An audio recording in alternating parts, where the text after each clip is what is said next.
Assalamualaikum warahmatullahi wabarakatuh. Hai sobat horor, kali ini aku bakal ngelanjutin cerita dari Friendly Frost yang berjudul Pengantin Dedemit. Nggak usah basa-basi lagi, langsung aja kita mulai. Mobil melaju dan sudah dekat dengan alas mantingan. Andika dan Nadia tampaknya salah perhitungan. Dan kini memasuki area itu ketika hari sudah gelap. Jalanan juga minim lampu jalan. Jadi kadang hanya diterangi oleh lampu mobil. Mas, penting banget. Kayaknya dari tadi WA-an mulu. Kita sudah deket hutan, ujar Nadia. Sebentar, ini terakhir, kata Andika. Terakhir, tapi nanti dibales orangnya juga kamu baca lagi. Kamu lagi ngobrol sama siapa sih? Tanya Nadia dengan nada yang agak meninggi. Oke, ini aku simpen HP-nya, ujar Andika. Nadia tampak kesal melihat suaminya seperti itu. Gantian aku yang nyetir, kamu main HP saja, Nadia meminta. Serius, aku gak akan cek WA lagi, kata Andika. Mas, aku juga serius.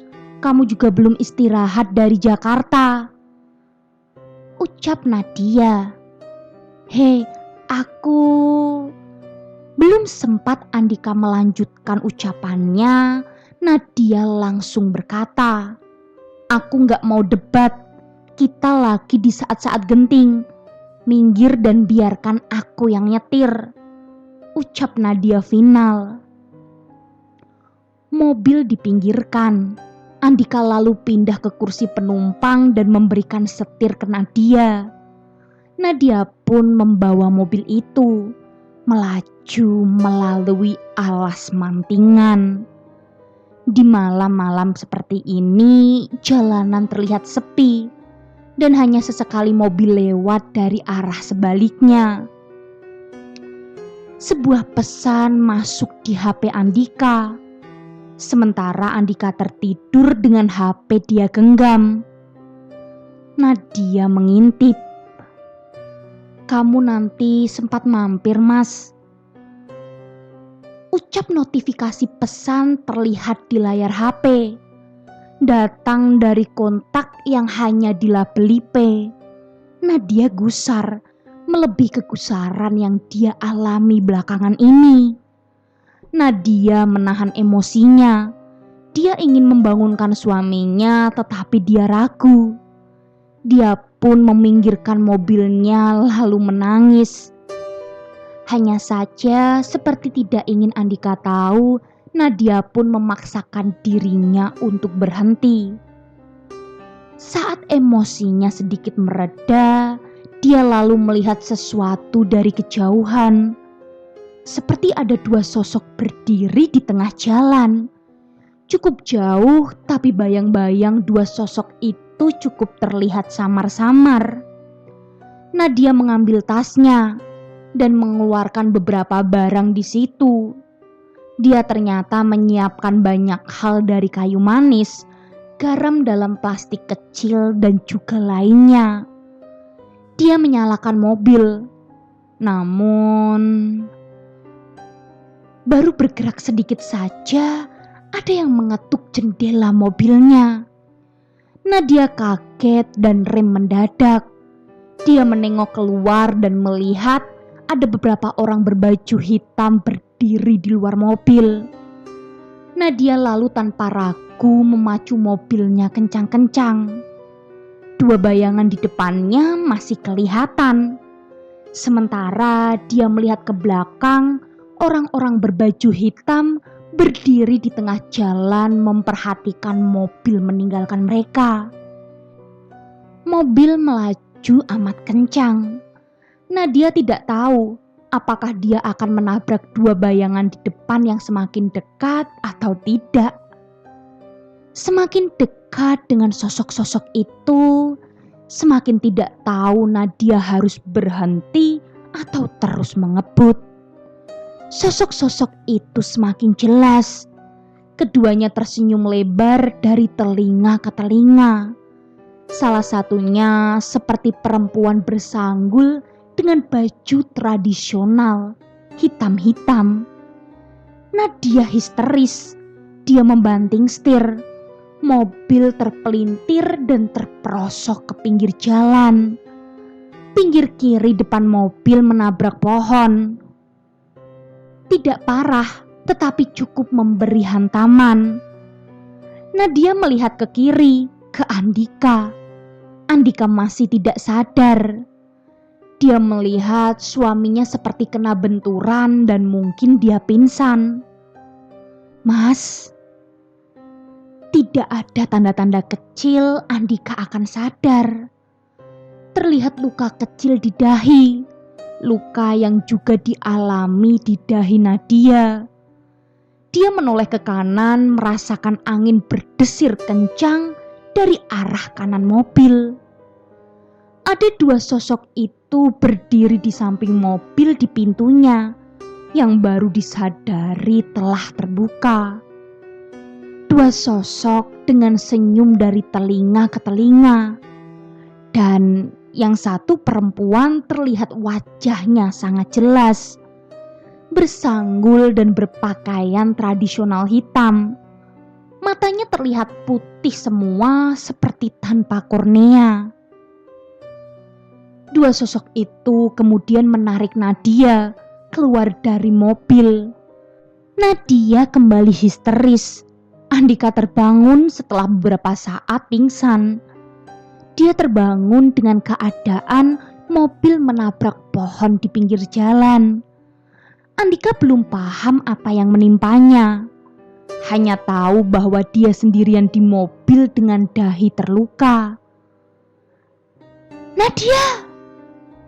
Andika kaget tidak melihat istrinya di kursi setir. Andika keluar dari mobil, berteriak-teriak memanggil istrinya. Dia panik. Bingung sendiri kenapa bisa tiba-tiba ada di tengah hutan hanya ditemani mobil yang sedikit ringsek. Dia ingin masuk ke hutan, tetapi tidak tahu harus mencari kemana. HP-nya berdering, Pak Lek Marto menelponnya. Dik, kamu kesini, ke rumah Simbah sekarang, ucap Pak Lek Marto. Andika masih belum hilang panik dan tambah bingung. Pak Lek Marto bisa tahu kalau dia tidak jauh dari rumah Simbah. Andika memang tidak bilang-bilang terlebih dahulu. Pak Lek, Nadia di mana? Tanya Andika. Nanti ketemu, kamu kesini dulu, ujar Pak Lek Marto. Nanti ketemu gimana? Nadia kenapa? Aku bangun-bangun sudah di tengah hutan, mobil nabrak pohon. Lalu kenapa Pak Lek tiba-tiba telepon seakan tahu semua? Ucap Andika memberondong pertanyaan kepada Pak Lek Marto. Nadia sedang dicari, tapi pasti ketemu. Kamu kesini saja dulu, ada yang Pak Lek mau bicarakan, ucap Pak Lek. Andika masih belum paham dan sedikit menaruh curiga ke Pak Lek Marto. Bisa saja ini jebakan, tapi apa boleh buat. Andika lalu menyalakan mobil. Sedikit susah payah keluar dari pinggir jalan, lalu melaju ke rumah Simbah. Dengan mobil yang sedikit ringsek, dia pun ngebut. Kamu masih melek? Kita ketemu sebentar. Andika mengirim pesan WA ke kontak bernama P, yang notifikasi pesannya terbaca tadi oleh Nadia. Tidak ada balasan. Andika melanjutkan mobilnya lebih kencang lagi. Nadia terbangun. Jantungnya tadi seperti didistorsi. Setelah diseret dengan kecepatan tinggi oleh dua makhluk goib dengan senyum mengerikan itu, Dia histeris sampai kelelahan sendiri dan pingsan. Mata Nadia memicing melihat dua bayangan yang berdiri 3 meter di depannya. Bayangan perempuan bersanggul itu berbincang dengan bayangan di sebelahnya. Tetapi Nadia tidak bisa mendengar apa-apa.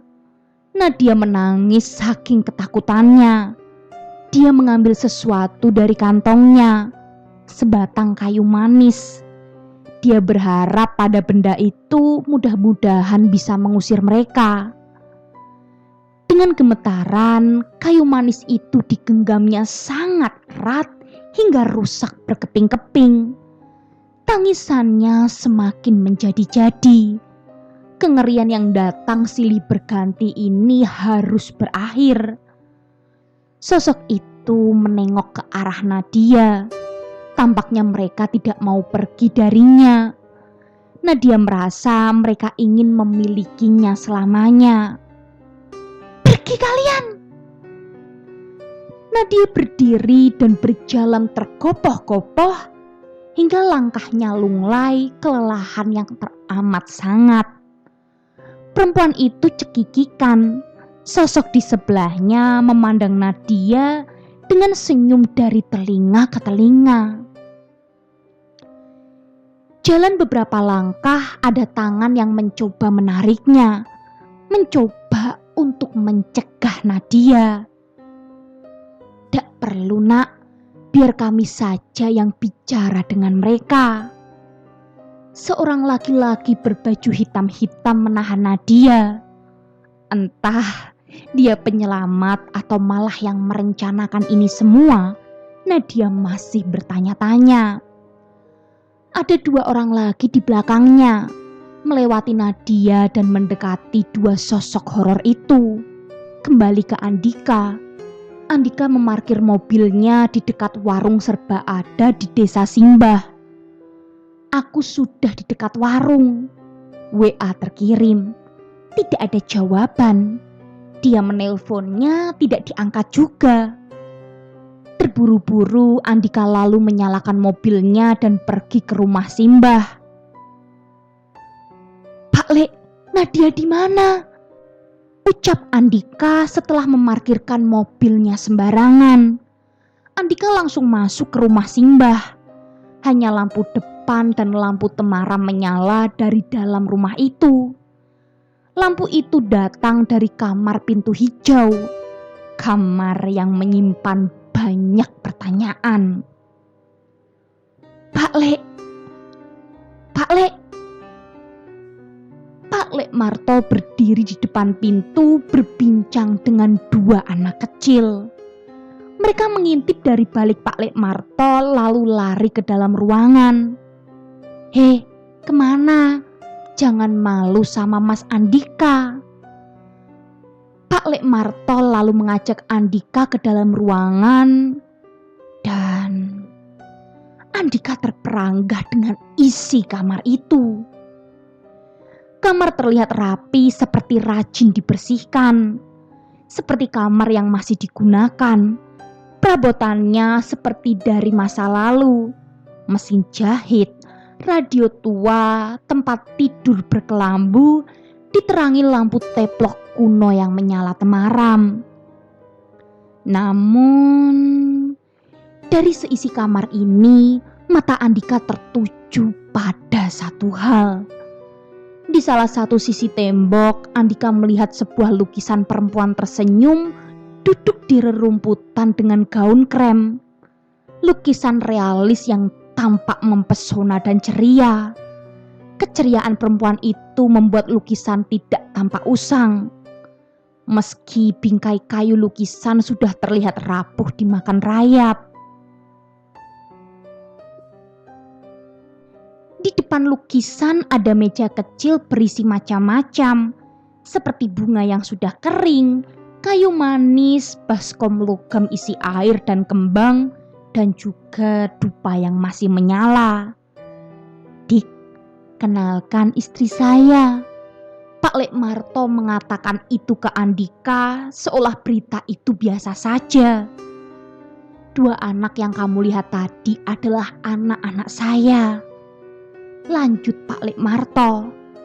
Andika baru sadar 2 anak yang dilihatnya tadi tidak ada di dalam ruangan. Entah mereka menghilang kemana. Pak Lek, ini apa? Apa maksud dari semua ini? Tanya Andika.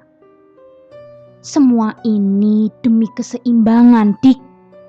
Terang Pak Lek Marto. Keseimbangan apa? Pak Lek gila atau gimana? Tiba-tiba HP Andika berdering. Nadia menelpon. "Dear, kamu di mana? Apa yang terjadi?" Andika pun berbincang dengan istrinya. Tidak lama Andika berdebat dengan istrinya.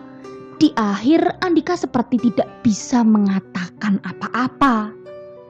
Dia lemas. Nadia akan kesini ambil barang lalu pulang. Dia juga bilang tidak akan tinggal sama aku lagi. Andika seperti kehabisan tenaga, duduk di pinggir tempat tidur. Dia bilang ada hal yang baru diketahuinya dan membuat dia tidak bisa lagi sama aku. "Pak Le, ada apa?" tanya Andika. "Saya ceritakan ya duduk perkaranya." Pak Lek Marto duduk di samping Andika. Waktu itu ada makhluk yang datang dari alas Mantingan datang ke desa dan meneror warga di sini. Tidak tahu alasannya apa, tapi kemungkinan karena ada perilaku warga di tengah hutan yang mengganggu dia. Lelembut itu bukan pengganggu sebenarnya, hanya dia murka. Setelah diajak bicara oleh Wong Juarsih, dia mengaku kalau dia salah satu yang berkuasa di alas Mantingan. Terang Pak Lek Marto. "Wong Juarsih, Pak Lek?" Andika sempat dengar di rumah Lek Minah, tapi masih tidak tahu siapa mereka. Wong Juarsih itu paguyuban kecil yang tinggal di hutan.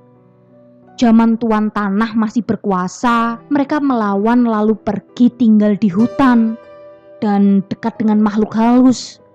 Karena zaman sudah berbeda, mereka sudah mau ketemu orang desa, tetapi kalau tradisi mereka tetap ada di hutan. Namanya diambil dari kepala paguyuban waktu itu, Nyai Siti Juarsih. Dia yang melawan tuan tanah dan penjajah, lalu pergi ke sana sampai turun-temurun. Nah, mereka yang juga bantu warga desa untuk menangkal lelembut itu. Lalu untuk mengembalikan ketenangan desa, dia minta ada warga yang dinikahkan dengan salah satu makhluk halus. Lalu akhirnya saya memberanikan diri. Maka menikahlah saya dengan Nyi Sawitri demi keseimbangan. Terang Pak Lek Marto. Oh, Andika benar-benar baru mendengar cerita ini seumur hidupnya. Lalu kenapa kok aku dan Nadia yang diteror? Kita menyalahi apa? Apa karena kita belum minta restu ke Pak Lek dan istri Pak Lek? Kita sudah di sini, ayo selesaikan. Dia itu anja-anjakan, tolong bikin dia berhenti ganggu kita, ucap Andika. Tidak, Dik, bukan begitu cara menyelesaikannya. Kamu inget kan Parmi, anak Letukinah yang punya warung? Kamu suka kan ketemu anaknya? Wajah Andika tegang. Dia tampaknya tidak ingin mendengar apa yang akan diberitahu olehnya. Parmi dulu waktu kecil susah makan dan susah bicara. Parmi pikir itu karena roh halus. Wong Juarsih lalu bilang kalau memang ada yang mengganggu Parmi, cucu Lek Tukinah. Tidak hanya Parmi, tapi beberapa anak lain juga. Lalu kita bertanya ke lelembut yang dulu sempat mengganggu desa. Dia menawarkan bantuan dengan meminta kawan-kawannya menjaga anak-anak di desa ini. Akhirnya anak-anak yang punya penyakit macam-macam itu selamat dan hidup normal. Tetapi harus dijaga roh-roh itu tiap harinya. Terang Pak Lek panjang lebar. Wajah Andika kini pucat pasi, makin terganggu dengan cerita ini. Seperti ingin meninggalkan rumah ini tetapi tidak bisa. Sampai akhirnya kamu mendekati Parmi. Ucap Pak Lek Marto. Pak Lek, aku tidak mendekati dia. Sanggah Andika. Dik, tidak perlu menyangkal. Warga sini tahu semua. Aku juga tahu kalau kamu sempat kesini lagi hanya bertemu dia. Ucap Pak Lek. Parmi, apa dia baik-baik saja? Tanya Andika. Dia kembali seperti waktu masih kecil, susah bicara dan hanya diam di kamarnya. Ucap Pak Lek. Loh, tidak mungkin, aku sempat WA-an sama dia. Andika mengambil HP-nya mau memperlihatkan sesuatu. Ada hal yang aneh di situ. Percakapannya dengan Parmi yang disimpan dengan nama P tidak ada. Padahal terakhir ada percakapan adalah saat meninggalkan desa Simbah setelah dia dari Bali. Kamu tidak boleh menggodanya dan mendekatinya. Salah satu perjanjiannya adalah anak-anak ini nanti ketika menikah dijodohkan dengan anak-anak yang juga dijaga oleh roh. Dia bukan milikmu. Setelah kamu menggodanya, roh penjaga Parmi malah yang tertarik sama kamu. Andika terpaku. Setelah aku dengar kabar Parmi seperti kehilangan akal, aku ya buru-buru ke Jakarta. Bahkan aku pinjem uang untuk beli HP demi tahu kabar kamu. Pak Lek takut kamu atau Nadia diganggu di jalan. Terang Pak Lek. Kini Andika baru sadar dengan garam dan kayu manis yang ditaruh oleh Pak Lek. Lalu akhirnya aku dikejar roh itu, Pak Lek. Ucap Andika. Iya, dia datang bersama lelembut yang pernah teror desa ini. Sebenarnya dia mau ketemu kamu dulu memperkenalkan diri. Tapi kamu malah pergi dari mereka. Ucap Pak Lek. Pak Lek, aku harus gimana? Sungkeman waktu mereka datang. Mukanya ngeri gitu. Kata Andika. Ya gimana? Mereka memang seperti itu. Kata Pak Lek. Pak Lek, sekarang gimana? Nadia kayaknya sudah tidak mau lagi meneruskan pernikahan. Aku bikin Parmi jadi hilang akal. Terang Andika. Pak Lek Marto lalu merangkul keponakannya. Dia mau menenangkan keponakannya. Dik, bapakmu juga cerita soal kamu dan Nadia. Waktu aku menginap di tempat bapakmu, dia cerita kalau Nadia sebenarnya tidak mau menikah walau sudah bertahun-tahun pacaran. Tetapi kamu kukuh, kamu memaksa. Terang Pak Lek. Lalu aku harus bagaimana? Tanya Andika. Kamu bisa meluluskan permintaan roh itu. Seperti aku, kamu menikahinya. Andika tersenyum. Dia menganggap omnya hanya bercanda.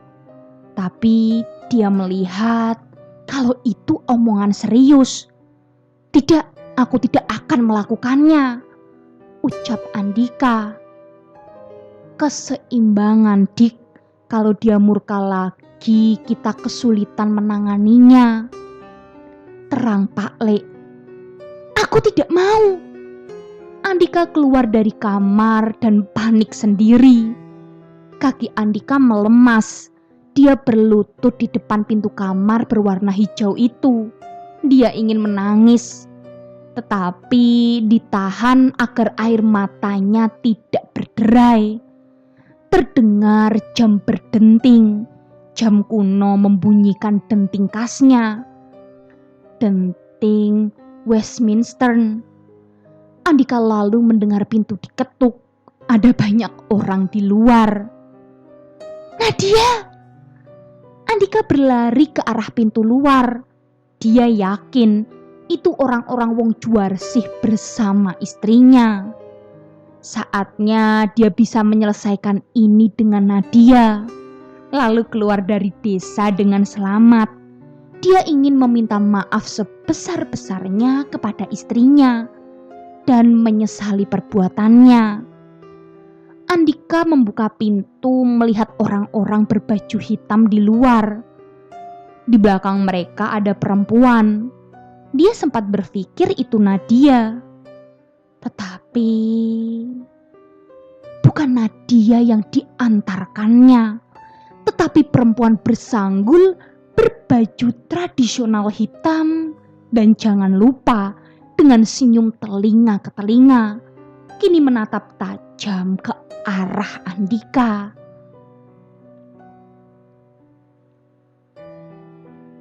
Pengantin Dedemit bagian 2 selesai. Nah Sobat Horor, setelah ini kita masuk ke bagian akhir, yaitu Pengantin Dedemit bagian 3.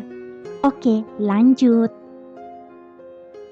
Andika mengambil nafas dalam-dalam. Dia tidak tahu apakah keputusannya ini tepat atau tidak.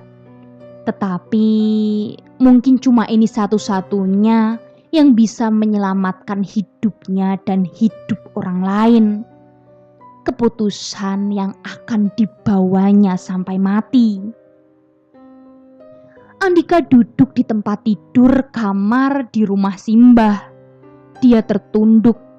Sebuah pesan dari Nadia terbaca menyakitkan. Namun itu adalah hal yang tidak bisa dia elakkan. Mas, akte cerainya sudah keluar. Kalau sudah di Jakarta, kamu bisa ambil sendiri di pengadilan. Andika melihat ke cermin. Dia melihat dirinya bertelanjang dada, dikalungi roncengan melati, dan di bawahnya mengenakan kain hitam bermotif batik. Wajahnya tegang. Ini keputusan terberat yang pernah diambil dalam hidupnya. Sudah siap, Dik? Pak Lek Marto masuk ke kamar. Apa aku bisa hidup seperti ini, Pak Lek? Tanya Andika kepada Pak Lek. Loh, kamu hidup jalani seperti biasa saja. Kembali ke Jakarta juga tidak apa-apa. Hanya saja sekarang kamu mau melakukan sesuatu harus bilang ke bojomu. Terang Pak Lek. Memang ini jalan yang ganjil. Jalan yang harus dipikir ulang ribuan kali untuk diambil. Yuk kita keluar, Wong Juarsih sebentar lagi semua datang, kata Pak Lek. Pak Lek, kok tahu mereka datang semua? Kontak dengan mereka itu pakai cara goib ya? Tanya Andika.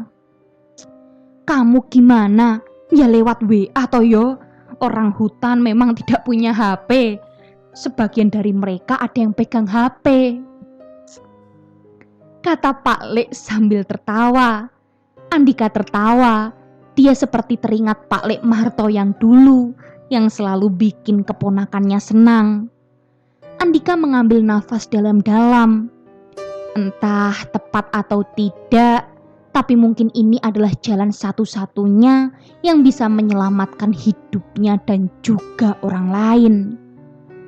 Besok malamnya Andika yang berpakaian adat lengkap duduk di pelaminan. Di sampingnya tidak ada siapa-siapa. Hanya sanggul berhiaskan ronce melati ditelungkupkan di atas kebaya dan kain hitam. Di bawah kursi ada sepasang selop perempuan berwarna hitam dengan hiasan benang emas. Rumah Simbah disulap jadi hajatan kecil-kecilan. Tidak banyak ornamen, hanya hiasan ronce melati di berbagai tempat. dan beberapa tungku yang membakar dupa. Saat gamelan mini ada di pojok ruangan, mengalun mengiringi penari perempuan di tengah, sementara tamu saling memperhatikannya. Andika gembira melihat penari di depannya yang luwes mengikuti alunan gamelan. Lagi senang-senangnya, Andika melihat di bawah ada 2 anak kecil duduk di bawah dengan pakaian tradisional dan membawa kipas. Kipas mereka kibaskan dengan mata tanpa bola mata dan mulut mereka menganga. Wajah Andika berubah jadi tegang. Dia melihat ke sebelahnya. Di sebelahnya terdapat sosok perempuan dengan sanggul hitam dan kelihatan paes menghiasi wajahnya. Pakaian perempuan itu tampak lebih mewah dengan riasan emas, dengan senyum dari telinga ke telinga. Tampaknya dia juga menikmati tarian di depannya. Andika baru kali ini melihat dengan jelas pengantinnya. Pengantin dedemit. Prosesi sudah dia lalui semua. Kini sosok di sebelahnya sudah jadi pasangannya. Andika harus menghadapinya setiap hari, sehidup semati, sampai maut menghampiri Andika. Selesai. Gimana sobat horor akhir cerita Andika dan Nadia? Sad story banget ya. Jadi kalau dari cerita yang aku tangkep itu, Andika bermain api sama Parmi itu, hingga akhirnya penjaga Parmi suka sama Andika dan menghalalkan segala cara untuk menjadikan Andika sebagai pasangannya. Nah nih, buat cowok-cowok di luar sana, kalau udah punya pasangan satu ya udah, nggak perlu main-main api lagi. Kalau gitu, tunggu cerita-cerita menarik lainnya dan jangan lupa nyalakan lonceng notifikasinya.